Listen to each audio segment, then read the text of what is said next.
cela, mais compte tenu de l'étroitesse des délais de programmation de cette adresse à la presse, tout le monde n'a pas pu se libérer. Alors, je commencerai d'abord par avoir une pensée pieuse pour un des nôtres qui nous a quittés, que vous connaissez tous très bien, qui a abattu un énorme travail pendant qu'il était avec nous. Je veux parler de feu Cheikh Khoureyssi Ba, qui hélas nous a quittés, et nous prions pour que le Tout-Puissant lui fasse miséricorde et l'accueille en son paradis. Je rendrai aussi un hommage mérité à notre confrère et actuel ministre de l'Intérieur, M. Mohamedou Bamba Cissé, qui lui aussi, comme vous avez dû vous en rendre compte, a abattu un excellent travail tout le temps qu'il a été dans le groupe, dans le collectif des avocats. Alors, j'ai également une pensée très amicale pour notre confrère Juan Branco, qui est aussi, comme vous avez dû le suivre, qui est un combattant de la liberté, un combattant des peuples opprimés, un combattant contre l'impérialisme et un progressiste. Donc, ce combat lui a valu des déboires que vous connaissez. Ce n'est pas la peine de revenir dessus. Je ne sais pas s'il nous suit, mais si c'est le cas, qu'il sache que nous sommes de tout cœur avec lui et qu'il nous manque beaucoup et que nous aurions aimé l'avoir à nos côtés aujourd'hui. Cela dit, nous vous avons convié aujourd'hui à cette rencontre pour vous entretenir d'une circonstance nouvelle qui commence à se faire court dans l'espace judiciaire. Pour aller droit au but, il s'agit du procès qui a opposé en 2023 M. Ousmane Sonko, notre client, président du parti PASTEF, à M. Mame Mbaye Niang. Comme vous le savez, M. Ousmane Sonko avait été déclaré coupable de diffamation et d'injure publique à la suite d'une procédure que je me garderai de qualifier par respect pour notre justice, la justice de mon pays, mais en tout cas une procédure qui est restée unique dans les annales de la justice sénégalaise. Parce qu'en une trentaine d'expériences professionnelles, je n'ai jamais vu une procédure de diffamation jugée à la première audience en première instance, jugée à la première audience en appel, sans que même les délais d'appel soient expirés et sans que même l'appel de notre client ait été enrôlé. Donc en l'espace de 2 mois, il a été condamné en première instance. La condamnation a été, comme vous avez dû, vous y avez assisté, a été confirmée et même mieux alourdie en appel, et on l'a condamné à 6 mois, juste ce qu'il fallait pour l'empêcher d'être candidat. Parce qu'en première instance, je pense qu'il a été condamné à 2 ou 3 mois. 4 mois, je ne me rappelle plus exactement. Mais en tout cas, c'était une condamnation qui ne le privait pas de ses droits électoraux. En appel, eh bien, comme il fallait un minimum de 6 mois pour ne pas être candidat, eh bien, on l'a condamné à 6 mois, ce qui l'a empêché d'être candidat. Et cette condamnation, comme vous le savez, elle est intervenue, elle est fondée sur l'inexistence, j'allais dire, du rapport du PRODAC, dont notre client disait qu'il avait épinglé M. Mame Mbaye Niang. Alors, à la suite, maintenant, quand M. Ousmane Sonko s'est retrouvé Premier ministre, bien entendu, le rapport dont on disait qu'il n'existait pas, et on y reviendra, ce rapport-là a été porté donc à sa connaissance, et il s'agit d'un rapport qui existe bel et bien, qui a été signé, et qui épingle, pour reprendre le mot de notre client, qui épingle bien M. Mame Mbaye Niang. Alors, fort de cela, M. Sonko a demandé à ses conseils de saisir le garde des Sceaux à l'effet de faire procéder à la révision de son procès. Alors, donc, et pour ce cas-ci, parce que la révision, c'est une voie de recours extraordinaire, mais qui est prévue par la loi organique sur la Cour suprême. Les voies de recours ordinaires, elles sont prévues par le Code de procédure pénale. C'est l'appel, c'est l'opposition, etc. Mais ici, c'est une voie de recours qui est prévue et encadrée par les dispositions de la loi organique sur la Cour suprême.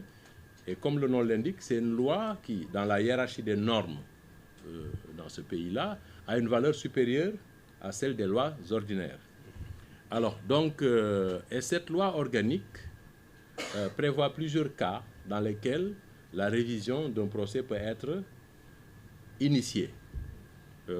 Dans l'histoire du Sénégal, je pense que c'est la première fois que cela arrive. On en a parlé avec l'ancien président du Conseil, Mamadou Dia, mais ça n'avait pas abouti.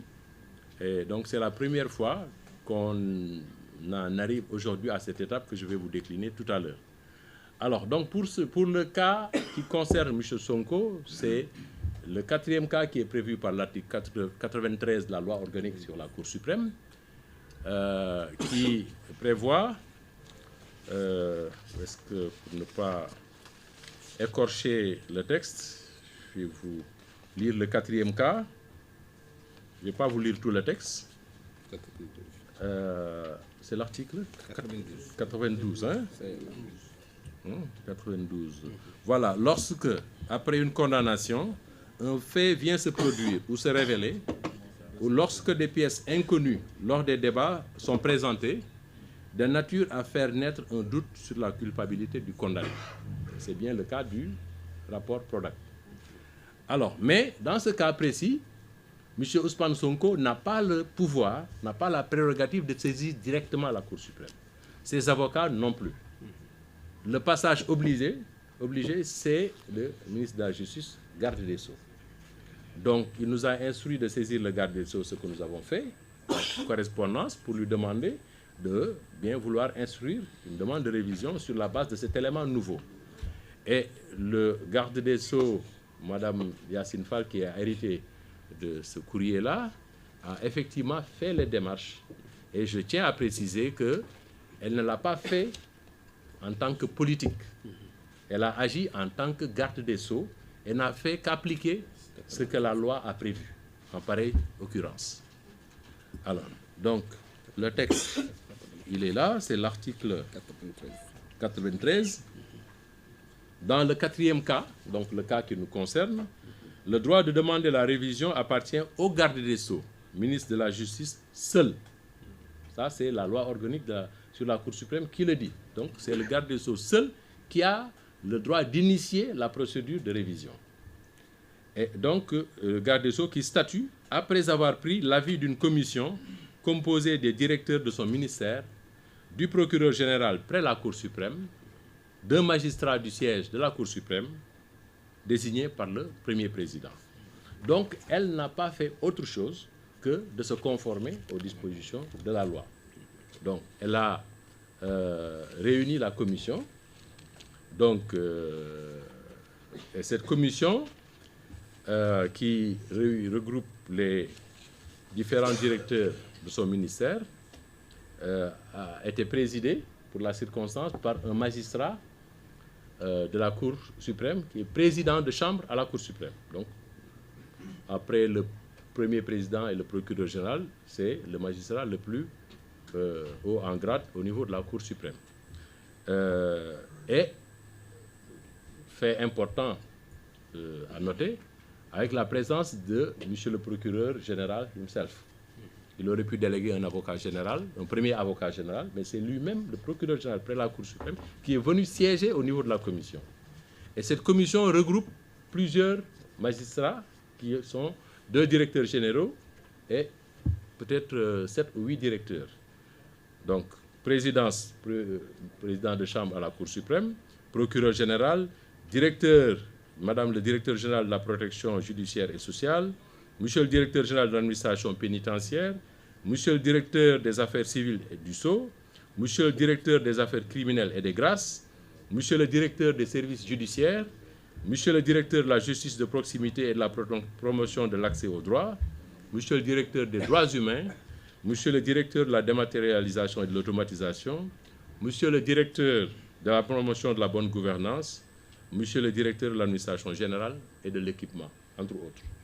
Donc vous voyez que c'est quand même des directeurs, et parmi cette liste-là, dans cette liste, vous verrez qu'il y a peut-être 8 magistrats, et pas lesquels, pas n'importe lesquels.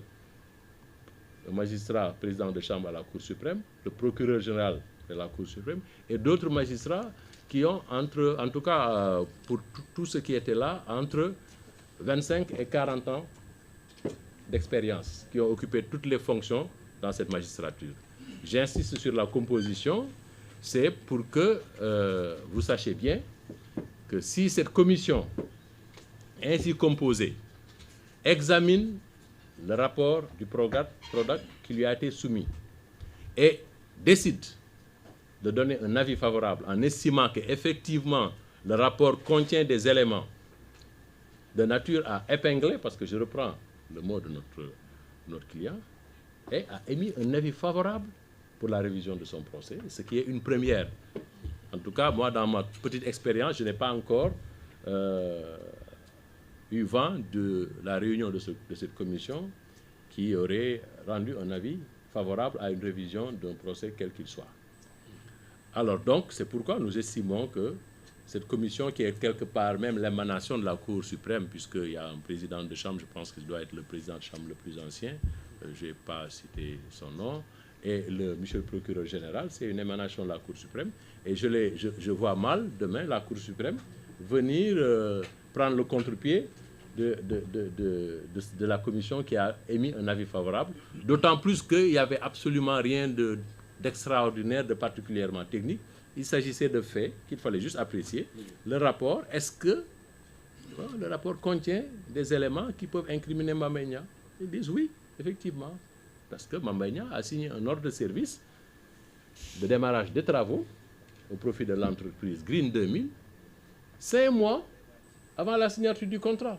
Et ce qui a permis à cette entreprise de se faire payer à hauteur de 2 milliards et poussières, alors qu'il n'y avait pas encore de contrat. Rien ne liait cette entreprise avec l'administration sénégalaise, avec le PRODAC. Et pourtant, on a signé un ordre de démarrage des travaux au profit de cette entreprise. Bon, voilà. Maintenant, après, les commentaires, ceux qui auront le rapport, peut-être pourront les faire, mais il n'y a rien de nouveau sous le soleil, parce que c'est exactement ce qui avait été dit à l'époque, et c'est exactement ce qui était consigné dans le rapport qui circulait sur le net, et sur lequel, d'ailleurs, monsieur du Forum civil, comment il s'appelle? Birahim Seck, a fait un ouvrage, un excellent ouvrage, qui décortique le rapport de A à Z. Donc ça, ce n'est pas un secret, c'est vraiment dans le domaine public, j'allais dire. Et au vu de cet élément-là, la commission a émis un avis favorable, et le garde des Sceaux, comme la loi l'y invite, l'article 93, la Cour suprême est saisie par son procureur général à la demande du garde des Sceaux, ministre de la Justice, soit d'office, soit sur réclamation des parties indiquant un des 3 premiers cas. Pour les 3 premiers cas, c'est les parties qui saisissent. Mais pour le 4e cas, concerne M. Ousmane Sonko, c'est le garde des Sceaux qui a saisi le procureur général. Aujourd'hui, le dossier a été transmis au procureur général, qui à son tour doit saisir le premier président de la Cour suprême, qui doit réunir la Cour pour statuer sur la recevabilité de cette demande de révision. Bon, en termes de recevabilité, on peut distinguer peut-être de recevabilité formelle. Est-ce que la procédure qui a été prévue a été suivie par le garde des Sceaux? Oui, elle a réuni la commission. La commission a émis un avis favorable. Elle a transmis au parquet général. Donc, de ce point de vue-là, du point de vue formel, la procédure a été respectée. Dans le fond, je ne vois pas ce qui peut aujourd'hui empêcher la révision du procès. Certains seraient tentés de penser qu'avec l'intervention de la loi d'amnistie, la révision ne pourrait prospérer, on ne pourrait pas aller à la révision du procès parce que c'est des faits qui ont été amnistiés. C'est vrai, c'est des faits qui ont été amnistiés. Mais c'est une amnistie qui procède d'une loi ordinaire. Je vous ai dit tout à l'heure que dans la hiérarchie des normes au Sénégal, la loi organique a une place supérieure à celle des lois ordinaires. Il y a la Constitution, il y a les lois constitutionnelles, il y a la loi organique, il y a les lois ordinaires. Alors, donc, une amnistie prévue par une loi ordinaire, est-ce qu'elle peut influer sur une procédure prévue par une loi organique qui lui est supérieure? En droit, non. Et d'ailleurs, pour cette même affaire, si on devait suivre cette logique, la Cour suprême ne se serait pas prononcée sur le rabat d'arrêt. Parce que le rabat d'arrêt est intervenu après la loi d'amnistie. Pour autant, la Cour suprême a déclaré la procédure en rabat d'arrêt recevable, l'a examinée et a statué sans même évoquer pas une seule seconde ou ni sur une seule phrase la loi d'amnistie. Parce que la loi d'amnistie ne joue pas dans ce cadre-là. Mais il y a mieux aussi. Si on considère, même si on devait considérer que la loi d'amnistie pourrait être un obstacle à la révision du procès tel qu'elle est prévue par des dispositions supérieures d'une loi organique, même si par extraordinaire on devait considérer cela, mais il reste que la loi d'amnistie elle-même prévoit à son alinéa 3 que cette loi d'amnistie, cette amnistie ne préjudicie pas aux droits des tiers. Cela veut dire quoi? Cela veut dire que ceux qui ont bénéficié de condamnations civiles prononcées par des décisions pénales sur des faits amnistiés, ces parties civiles-là, leurs droits sont préservés. Donc aujourd'hui, Mame Mbaye Niang dispose d'une condamnation sur les intérêts civils à un montant de 200 millions qu'il peut, du jour au lendemain, exécuter. Il a contraint d'ailleurs M. Ousmane Sonko, dès après sa condamnation, à aller faire muter le seul bien qu'il détient, la seule maison qu'il détient à la cité Gorgui. Il l'a muté au nom de ses épouses et de ses enfants pour la faire échapper à une éventuelle saisie, parce que Mame Mbaye Niang a crié Urbi et Orbi qu'il allait exécuter, et que le produit, il allait le donner même à des daras, je pense, c'est ce qu'il avait dit. Alors, donc pour éviter tout cela, il a contraint M. Ousmane Sonko, le président Ousmane Sonko, à muter ce bien-là au nom de ses enfants et de ses épouses. Alors, donc, cette amnistie laisse entier le droit des victimes de l'infraction. Ici, la victime, entre guillemets, de l'infraction de diffamation, c'est Mame Mbaye Niang. Donc, ne serait-ce que de ce point de vue-là, et ça, c'est une question qui est réglée par la jurisprudence française déjà, avant même l'intervention de la loi d'amnistie, c'était déjà réglé. Mais aujourd'hui, nous avons un fondement légal, c'est l'article 3 de la loi d'amnistie qui dit que cette amnistie ne préjudicie pas aux droits des tiers. Ne serait-ce que pour ça, M. Ousmane Sonko a tout intérêt à ce que son procès soit révisé pour ne pas avoir à payer les 200 millions. Je pense qu'on n'a pas besoin d'être juriste pour comprendre cela. Donc, c'est ce qui a fait, donc, ce qui fait que, donc, aujourd'hui, dans le fond, je vous avais dit tout à l'heure que du point de vue de la régularité formelle, le recours est parfaitement recevable, mais au fond également, il n'y a absolument aucun obstacle qui pourrait aujourd'hui empêcher la Cour suprême de réviser le procès. Voilà. Donc, maintenant, après, ce qui va se passer, si la Cour déclare le recours recevable, ce sur quoi nous n'avons absolument aucun doute, puisque la commission telle qu'elle est composée a rendu un avis favorable, je vois mal la Cour suprême aller à contresens, et je verrai mal sur quoi elle pourrait d'ailleurs se fonder pour dire non. Alors, si c'est le cas, l'affaire va être renvoyée devant une autre cour d'appel. Ça peut être la cour d'appel de Thiès, celle de Saint-Louis, celle de Kaolack, Ziguinchor, Tamba. pour être statué à nouveau sur l'affaire Mame Mbaye Niang contre Ousmane Sonko. Et en ce moment-là, c'est la Cour suprême qui va fixer le périmètre du procès de renvoi. Cela veut dire que le texte prévoit que la Cour suprême va indiquer les questions sur lesquelles le procès va tourner, les questions qui devront être posées. Et ces questions-là, vraisemblablement, elles vont tourner autour du rapport. Voilà. Est-ce que le rapport existe? Est-ce qu'il a été signé? Voilà. Est-ce que les propos, est-ce que le contenu, voilà, incrimine Mame Mbaye Niang, etc. Bon, je suis en train d'anticiper, je ne suis pas dans la tête des magistrats de la Cour, mais j'imagine simplement que c'est peut-être cela que, autour de cela que les questions vont tourner. Alors, donc, le point le plus intéressant pour M. Ousmane Sonko, parce que moi je pense que tout cela c'est évident, que la révision telle qu'elle est enclenchée, elle va aboutir à un nouveau procès. Et je vois mal que ça ne se fasse pas compte tenu de ce que je viens de dire. Mais vous verrez, en lisant la loi organique sur la Cour suprême,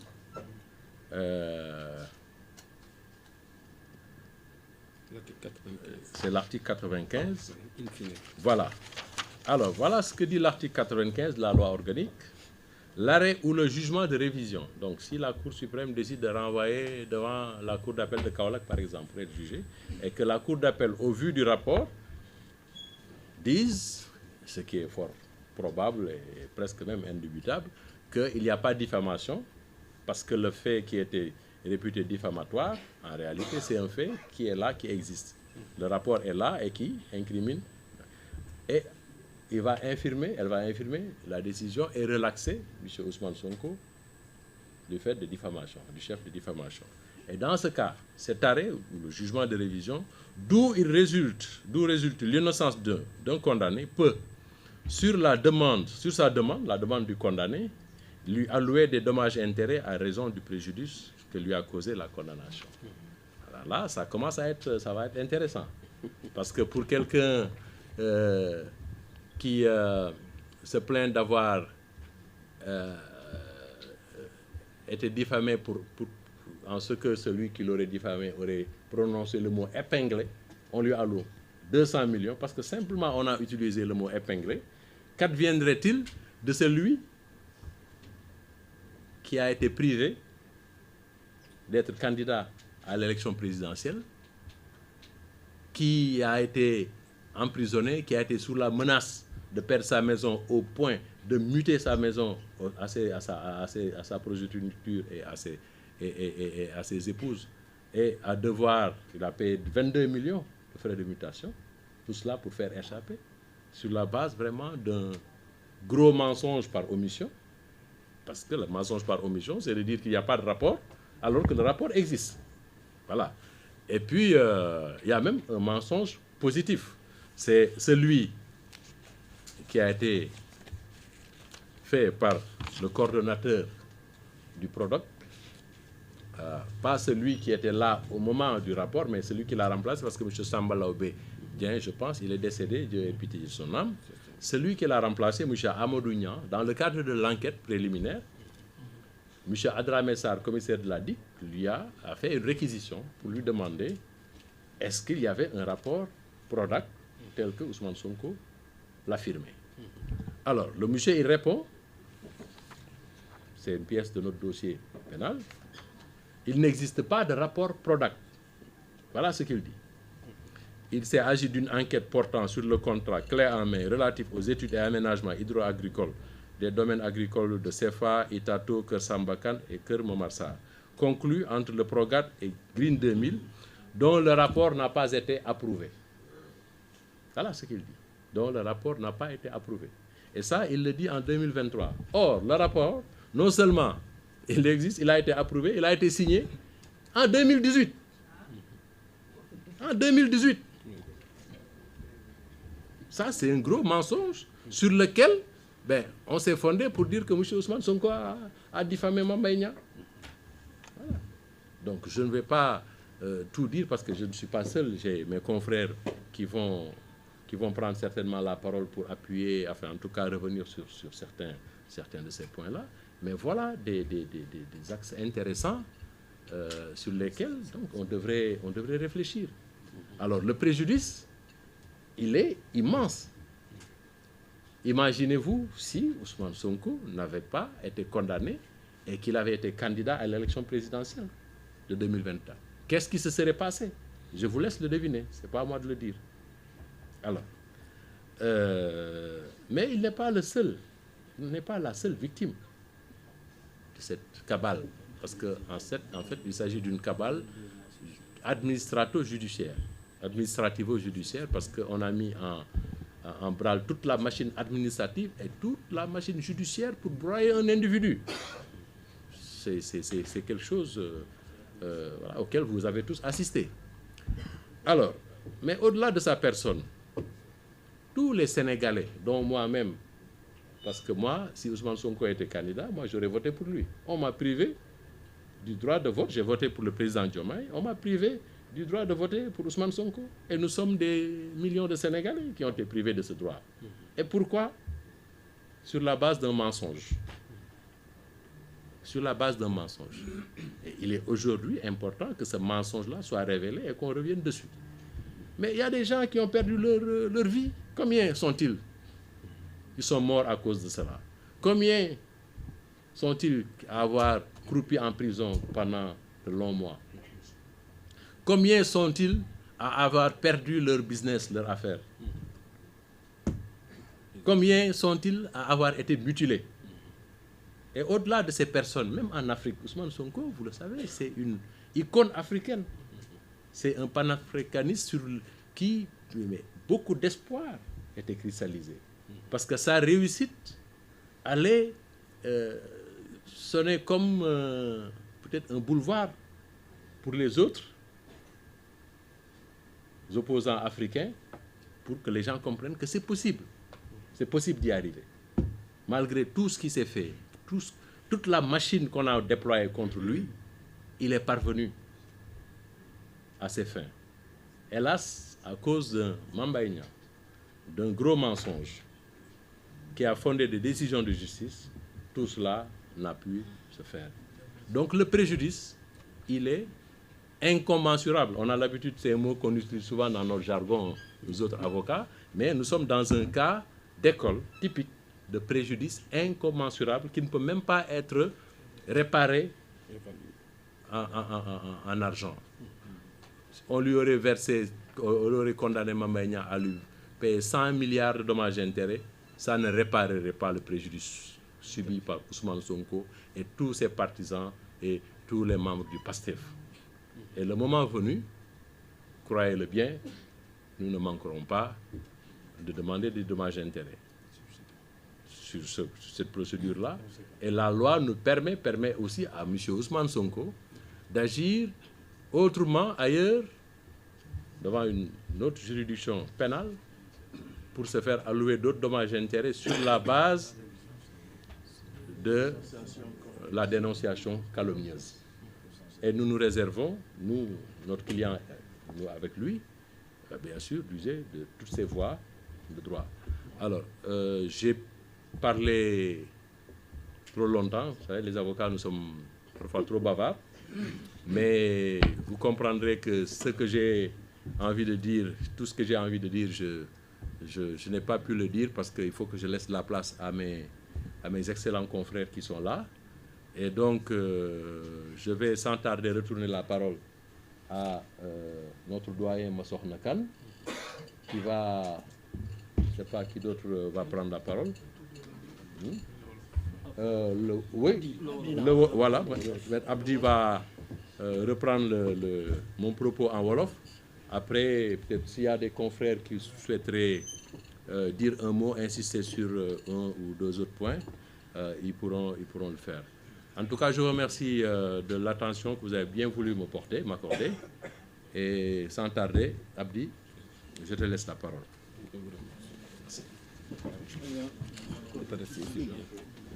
Oui, tu viens là. la door après day jël parole mën nañu